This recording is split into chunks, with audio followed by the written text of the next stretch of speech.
June 1st, 1983. Louisville, Kentucky.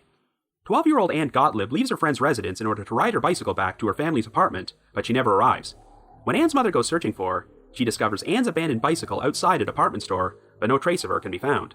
25 years later, investigators announce that new evidence seems to point towards a convicted sex offender named Gregory Oakley, but since he is currently deceased, there is no resolution in Ann's disappearance. After that, the trail went cold.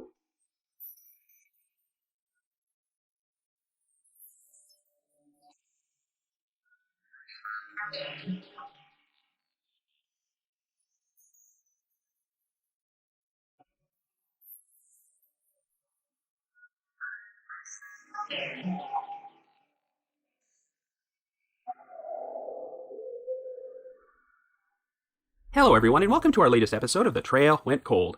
I'm your host Robin Warder, and this week, we're going to explore an unsolved missing children's case, the 1983 disappearance of 12-year-old Ann Gottlieb. I originally received a request to cover this one last year from a listener named Tyler, and surprisingly, it does not look like it has been featured on too many other podcasts, even though it's often cited as one of the cases which signaled a major turning point in missing children's investigations. Ann Gottlieb was originally born in the Soviet Union before she emigrated to the United States with her parents, but only 3 years after their arrival, Ann vanished while biking home. Ann's bicycle would be found outside a mall department store, and the evidence clearly seemed to indicate that she had been abducted. But what was particularly shocking is that Ann's disappearance occurred in broad daylight in a public place that was pretty much across the street from her family's apartment, yet no one saw anything. This demonstrated that child abductions could occur at any place, at any time, and would be one of the cases which helped lead to the formation of the National Center for Missing and Exploited Children the following year. In 2008, investigators would publicly announce their belief that a convicted felon named Gregory Oakley was responsible for Ann's disappearance, and even though he passed away years earlier, they felt the evidence would have been strong enough to arrest Oakley if he was still alive. However, since Ann's body has still not been found, this offered very little comfort for her family. There is technically not a smoking gun to prove with absolute certainty that Oakley committed this crime, which is why it officially remains unsolved, so we're going to explore all the different angles on today's episode. However, before we get started, just a quick reminder that The Trail Went Cold is a weekly podcast, which is currently available for download on several platforms, including Apple Podcasts, Stitcher, Google Podcasts, and Spotify. So if you like this podcast, be sure to subscribe to it, and please leave us a rating or review on any of those sites to help spread the word and garner us more exposure. The Trail Went Cold is on Patreon, so if you would like to learn how to support the show, please visit our page at patreon.com/thetrailwentcold. For as little as $1 a month, you can garner access to exclusive rewards, which may include stickers and thank you cards, early access to episodes, and bonus content. So with all that out of the way, let us now explore the disappearance of Ann Gottlieb.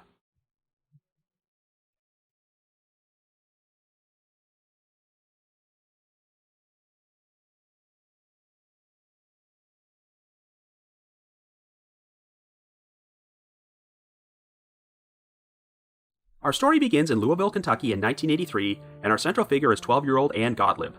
Ann was originally born in Kiev, the capital of Soviet Ukraine, which was then a republic of the Soviet Union. She was the only child of her Jewish parents, Anatoly and Ludmila Gottlieb, and in 1980, the family decided to emigrate to the United States. They would settle in Louisville, and in spite of the massive cultural change, Ann proved to be fluent in both English and Russian, and was a particularly smart kid in school, so much so that she wound up skipping the 5th grade. On June the 1st, which happened to be the first day of summer break, Ann left her family's apartment on Gerald Court to take the bus to the city's Jewish Community Center. She spent the afternoon there playing tennis with one of her friends before the friend's mother gave Ann a ride home.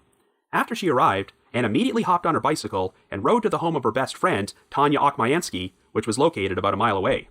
They spent the next hour watching TV together, but at around 5:30 p.m., Ludmila Gottlieb phoned the residence in order to ask Ann to return home for dinner. Ann and Tanya rode their respective bicycles to the parking lot of the Bashford Manor Mall, which was located across the street from Ann's apartment, but after the two friends went their separate ways, Ann never arrived home. At the time, Anatoly was out of town, but when Ann failed to surface by 6 p.m., Ludmila grew concerned and went out searching for her. She eventually came across Ann's bicycle, which was now propped up against a brick pillar outside Bacon's department store, located on the southeast side of the Bashford Manor Mall. Ludmila noticed that the bike's kickstand was down, even though it was broken at the time, and Ann never used it. This seemed to indicate that someone else had placed the bicycle there, so Ludmila immediately contacted the police in order to report Ann missing. A massive search effort was launched for Ann, and the FBI would eventually become involved in the investigation. 3 days after Ann originally went missing, a police bloodhound seemed to pick up her scent around a drainage ditch near the mall, and the dog soon led them towards an open window at a nearby apartment complex. The apartment just happened to belong to Esther Okmayansky, the grandmother of Ann's friend, Tanya Okmayansky, who was the last known person to see Ann alive. In spite of the presence of her scent, Esther maintained that Anne had not visited her apartment at all on the day she went missing. While this seemed like an odd coincidence, an extensive investigation into the Okmayansky family cleared them of any involvement in Anne's disappearance. Police would eventually come to believe that the only reason the bloodhound led them to Esther's apartment was because she happened to be cooking food at the time, and the dog was distracted by the smell through the open window. Investigators would explore the possibility that Anne might have run away voluntarily because she was having trouble adjusting to life in America.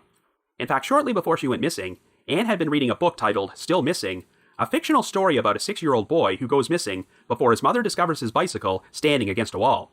But ultimately, it seemed like this was nothing more than yet another odd coincidence. The Gottliebs completely dismissed the possibility that Anne ran away, as she had no money on her and left behind all of her personal possessions.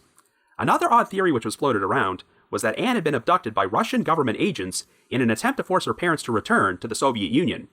However, this theory was quickly discounted by both the family and the FBI, and the Gottliebs insisted that they did not have any knowledge of important information which would have made them targets of the Soviet government.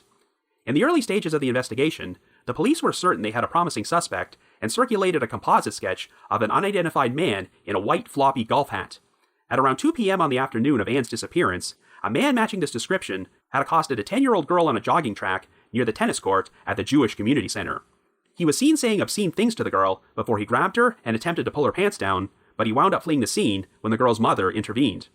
He also reportedly harassed a woman who was sunbathing about a block away from the community center, and later that afternoon, he exposed himself to a pair of 6-year-old girls on a residential street located a few miles away from the Bashford Manor Mall.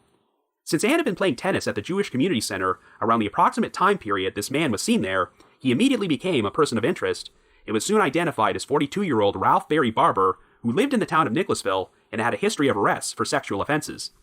Barber was arrested and charged with sexual abuse, harassment, exposure, and unlawful transaction with a minor, and while he admitted to having committed these offenses that afternoon, he denied any involvement in Anne's disappearance. It turned out that Barber had a solid alibi, as following these other incidents, he left Louisville and traveled to Lexington to visit a trophy shop. 3 employees from the shop placed Barber there between 5:30 and 6 p.m., the approximate time period when Anne was abducted, so he wound up being dismissed as a suspect. Over the next several years, there would be a number of sightings of Anne at various locations throughout the United States, but none of them ever panned out. In June of 1984, the National Center for Missing and Exploited Children, aka the NCMEC, was established. The organization sought to improve law enforcement investigations into unsolved missing children's cases, as well as spread awareness of their stories. The disappearance of Anne Gottlieb is often cited as one of the cases from that time period which helped lead to the creation of the NCMEC, and on the day the center officially opened, the first missing child poster which they started circulating was hers, and it would be printed in 5 different languages, including Russian. The next major development would occur in March of 1990, when a convicted serial killer named Michael Lee Lockhart confessed to Anne's abduction and murder. At the time, Lockhart was on death row at the Huntsville unit in Texas for the murders of 3 victims, including a police officer and 2 teenage girls, though he often claimed that he was actually responsible for the murders of around 20 to 30 girls. Lockhart claimed that after he killed Anne, he buried her body on land located near Fort Knox. Well, it turned out that Lockhart had been stationed at Fort Knox in 1983, and since it was located south of Louisville, his story did not seem completely implausible. However, Lockhart failed a polygraph when questioned about the case, and an extensive search of the alleged burial site near Fort Knox turned up nothing. In the end, no evidence was ever found to link Lockhart to Anne's disappearance, and he was executed in December of 1997. The investigation remained at a standstill for years, until the media covered a memorial which was held to commemorate the 25th anniversary of Anne's disappearance in June of 2008. 2 days later, the Louisville Metro Police Department was contacted by a woman named Virginia Bailey, who shared some incriminating information about a man named Gregory Lewis Oakley, Jr. Oakley originally hailed from Alabama and had once worked as a veterinarian, but he also had a history of troubling behavior with young girls. Oakley went through 3 marriages, but his first 2 wives were only 17 and 15 years old respectively at the time they originally got married. In November of 1981, Oakley was living in Birmingham with his 3rd wife, and while she was recovering in the hospital, he set his sights on his 13-year-old stepdaughter. After luring his stepdaughter into his car under the pretense of visiting her mother in the hospital, Oakley injected the girl with the painkiller Demerol in order to sedate her before he took her to a motel room to sexually assault her. While Oakley was initially charged with rape and first-degree assault, the charges were later downgraded to second-degree assault, and after Oakley pleaded guilty, he only received a sentence of 2 years probation. However, police started looking into an incident from July of 1979 in which a 13-year-old girl was attacked outside a YMCA in Birmingham by a man with a hypodermic needle. She was also injected with Demerol, though it sounds like the attacker was forced to flee the scene before he could sexually assault her. Given the similarities to the assault on Oakley's stepdaughter, the police decided to reinvestigate the incident, and Oakley would be positively identified as her attacker. Oakley was charged with assault with intent to murder, and while he was later convicted of the crime, he was only sentenced to time served and never went to prison. Since the attacks caused Oakley to lose his veterinarian's license, he decided to move to Louisville near the end of 1982 and got a job as a meat inspector for the U.S. Department of Agriculture, who were unaware of his past criminal record. In September of 1983, only 3 months after Ann Gottlieb's disappearance, Oakley entered the home of a 13-year-old girl named Lee Mooney, who lived only about a mile and a half away from where Ann disappeared. Oakley threatened Lee with a knife and demanded that she take off her clothes, but when she attempted to fight back and put up a struggle, Oakley stabbed her in the back. However, Lee just happened to be the daughter of a Louisville police officer, and she told Oakley that he was going to be arriving home at any minute and would blow his brains out. This seemed to scare Oakley off, so he fled the house, and Lee survived the attack. Lee saw Oakley driving away in a black pickup truck, and this description allowed police to eventually track him down. When Lee identified him as her attacker, Oakley was arrested and charged with attempted rape and burglary in January of 1984. It turned out that Oakley had lived only about a block north from the Gottliebs' apartment, so while he was in custody, investigators began questioning him about Ann's disappearance, and he wound up failing a polygraph test. ATM records showed that Oakley had made a transaction at the bank near the Bashford Manor Mall only about 100 minutes before Ann went missing, but he maintained that he immediately left Louisville on a business trip right after the transaction was made. In spite of their suspicions, investigators did not have anything to conclusively link Oakley to Ann's abduction, but he would be convicted of the attack on Lee Mooney and received a 30-year prison sentence. By 2002, Oakley had developed terminal lung cancer, so when he went in front of the parole board in June of that year, they decided to grant him a medical pardon and release him from prison. He subsequently returned to his home state of Alabama, but passed away only 4 months later. Well, at the time Ann went missing, Oakley had been living with his girlfriend, Virginia Bailey, and the publicity surrounding the 25th anniversary of Ann's disappearance prompted her to come forward to police. According to Bailey, Oakley had left town on a work-related trip on May the 31st of 1983, but he unexpectedly returned home the following night at around 11 p.m., which was between 5 and 6 hours after the last confirmed sighting of Ann. Bailey said that Oakley appeared to be drunk and asked him to wash some clothes, which had traces of blood on them. Now, since Oakley worked as a meat inspector at a slaughterhouse, it was not uncommon for him to come home with blood on his clothing, but this was the first time he'd ever requested that Bailey wash them. But most importantly, this new information directly contradicted Oakley's original story that he had left Louisville on a business trip following his ATM transaction at the Bashford Manor Mall on June the 1st. Bailey also said that after Ann Gottlieb's disappearance made the news, she often heard Oakley speak about her case, and he once remarked that if they didn't find her shortly, she would be gone, and they would never find her. When Bailey decided to confront Oakley about his interest in Ann's case, he responded by striking her in the face, and he moved out of their house in July. On the basis of Bailey's story, investigators decided to revisit an old lead involving a burglar named Charles Cavins, who had served time with Oakley at the Luther Lockett Correctional Complex. At one point, Cavins had escaped from prison, but after he was picked up in March of 1992 and held in a city jail in Mount Carmel, Illinois, he asked to speak with detectives from the Jefferson County Police Department in order to discuss potentially making a deal with them in exchange for information. According to Cavins, at some point in 1989, Oakley had confessed to abducting Ann Gottlieb and injecting her with the painkiller drug Talwin. However, right when he was about to sexually assault her, Ann wound up having a negative reaction to the drug and vomiting, so Oakley strangled her to death in a fit of rage. He subsequently disposed of her body by wrapping it in a tarp and burying her. Cavins agreed to take multiple polygraph tests, but the results showed that he was being deceptive, so investigators suspected that he had fabricated the story. But the news story provided by Virginia Bailey prompted police to track down Cavins and re-interview him. He once again shared the same story about Oakley's alleged confession and agreed to take another polygraph. This time, he passed, and he also wrote out a statement confirming that Oakley's confession took place. In light of this new information, the Louisville Metro Police Department decided to hold a press conference in December of 2008, in which they publicly named Gregory Oakley as the prime suspect in Ann's disappearance. They seemed pretty certain that he was responsible, and stated that even without Ann's body, they believed the evidence against Oakley would have been strong enough to charge him with Ann's murder if he was still alive. The Gottliebs requested that the case be turned over to a grand jury for a posthumous indictment against Oakley, but the Commonwealth's attorney elected not to do so since Oakley was deceased and could not mount a defense for himself.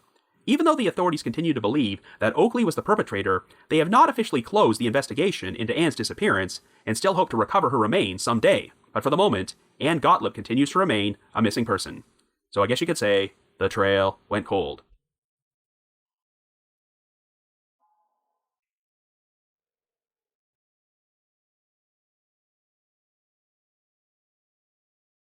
Anyway, all unsolved missing children's cases are sad, but the circumstances of this one are particularly heartbreaking, as we have a family who made the move from the Soviet Union to the United States in order to provide a better life for their daughter, but she wound up disappearing only a few years after they arrived.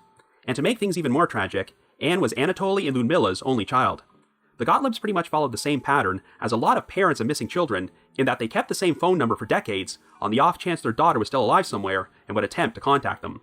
I'm not 100% certain if Anatoly and Ludmila are still alive today, but if they are, they would both be getting up there in years, and they've had to deal with what is pretty much the most unsatisfactory conclusion the family of a missing victim can get. This is one of those cases where everyone seems to have a pretty good idea who the perpetrator was, but since they are already deceased, the chances of recovering the victim's remains and getting complete closure are not great. The last time I saw the Gottliebs get interviewed by the media was in 2010, and even though Gregory Oakley had already been identified as the likely perpetrator, they said they were still not 100% certain, because even though there was a pretty compelling circumstantial case against him, there was no smoking gun. And regardless of whether he did it or not, that doesn't change the fact that Anne has still never been found. Now, if there's one positive lasting legacy from Anne's story, it's the creation of the National Center for Missing and Exploited Children, which launched almost exactly 1 year after she went missing. One of the biggest advocates who helped create the NCMEC was future America's Most Wanted host John Walsh, because, as I'm sure you're well aware, his own 6-year-old son, Adam Walsh, was abducted from a mall department store in Hollywood, Florida, in July of 1981, before his severed head was found 2 weeks later. In fact, when a candlelight vigil was held on the 1-year anniversary of Anne's disappearance, John Walsh traveled to Louisville to attend. The formation of the NCMEC was the result of the frustration that Walsh and many other parents of missing children felt during that time period, as they often had to deal with law enforcement agencies who lacked resources for their investigations and did not do a good job of coordinating with each other. I'm going to talk about this more later on, but mistakes were made in the Anne Gottlieb investigation, and there's a chance that Gregory Oakley could have been conclusively linked to the crime months after she originally went missing. On October the 10th, 1983, a made-for-TV movie about Adam Walsh's murder, titled Adam, aired on NBC, and at one point during the broadcast, they showed a gallery of photographs of missing children who had not yet been found, and Anne Gottlieb was among them. You could definitely make a lot of parallels between the abductions of Anne Gottlieb and Adam Walsh, as they both disappeared from public shopping malls in broad daylight, and their cases played a role in helping people realize that a child could conceivably be abducted at any place at any time. In another crazy coincidence, the official press conference announcing that Gregory Oakley was likely responsible for Anne's abduction took place on December the 4th, 2008, and the press conference where police announced that Adam's case was being closed took place just 12 days later on December the 16th. The authorities announced they were now satisfied that notorious serial killer Otis Toole, who had once confessed to Adam's murder, was responsible for the crime. But much like Gregory Oakley, Toole was already deceased by this point and could not be charged with the crime, so of course, there will always be a bit of uncertainty that he was the right guy. Before I start talking more about Anne's case, I should mention that it also has a connection to one of the most controversial figures in the US right now, none other than current Senate Minority Leader Mitch McConnell. At the time Anne went missing, McConnell happened to be Jefferson County Judge Executive and was also the chairman of the Kentucky Task Force on Exploited and Missing Children.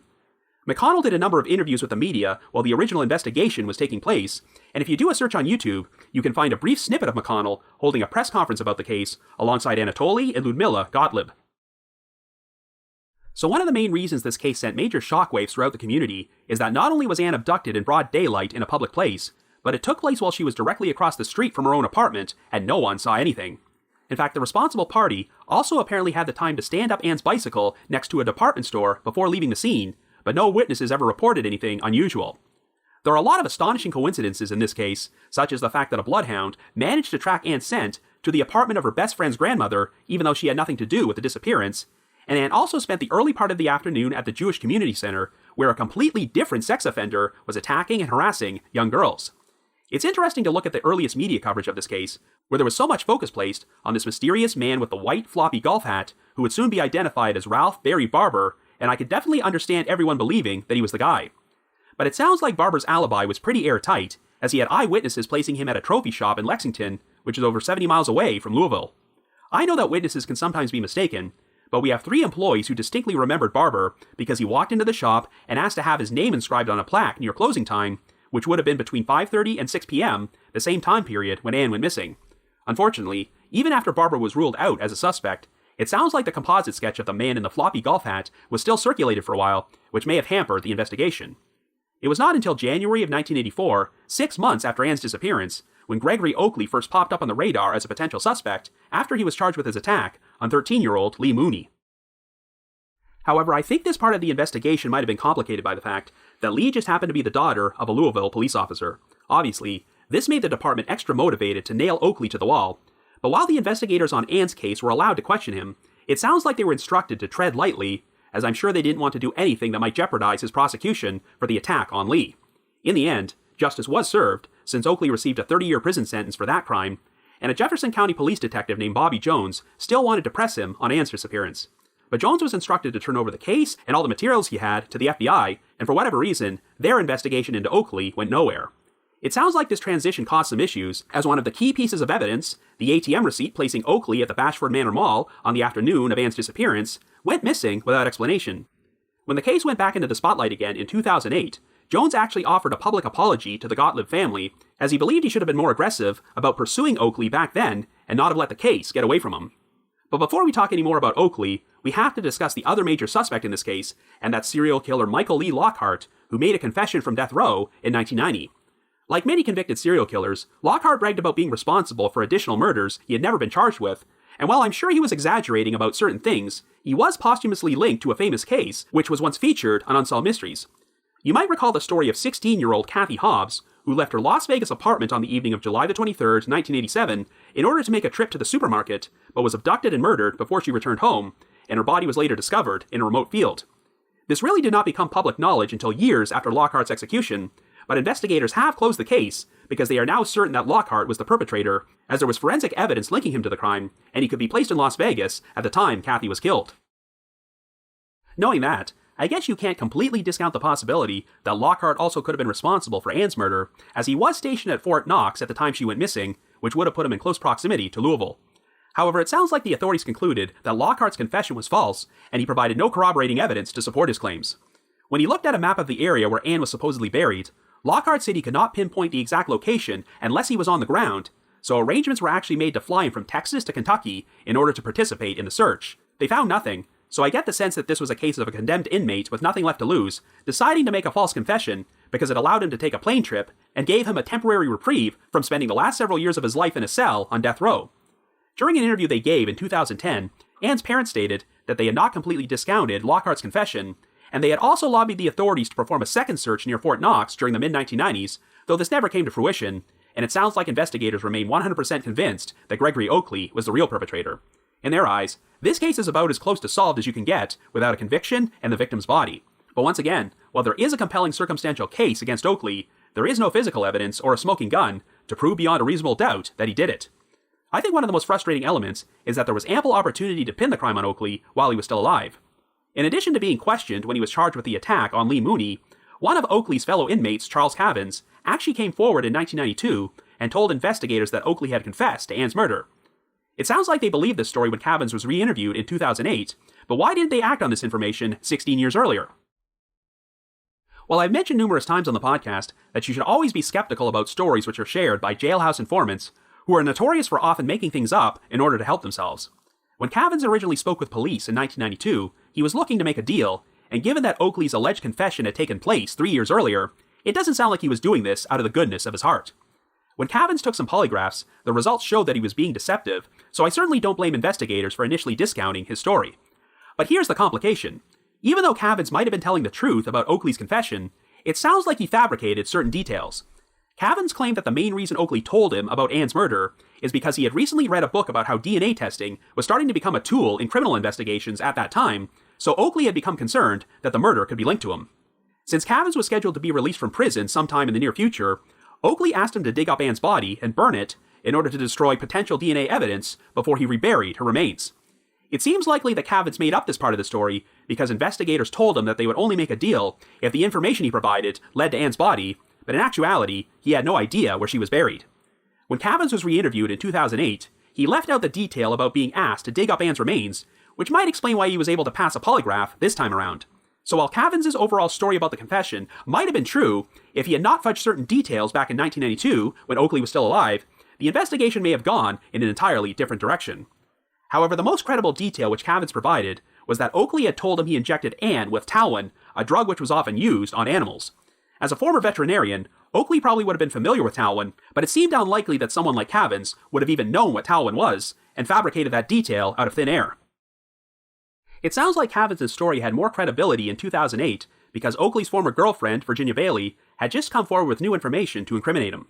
As you recall, she claimed that Oakley returned to their home about 5 or 6 hours after Ann went missing and asked Bailey to wash some bloody clothing, even though Oakley had told investigators he was out of town on a business trip during this particular time period. In actuality, Bailey said that Oakley had left on this so-called business trip the day before, and she was not expecting him to return that night. It sounds like the relationship was not in a good place at that point, because weeks earlier, Oakley had invited Bailey to accompany him to Birmingham on what she assumed was a trip to meet his family. But Bailey was taken by complete surprise when she learned that the reason he had to travel there was to stand trial for attacking and drugging a 13-year-old girl in 1979.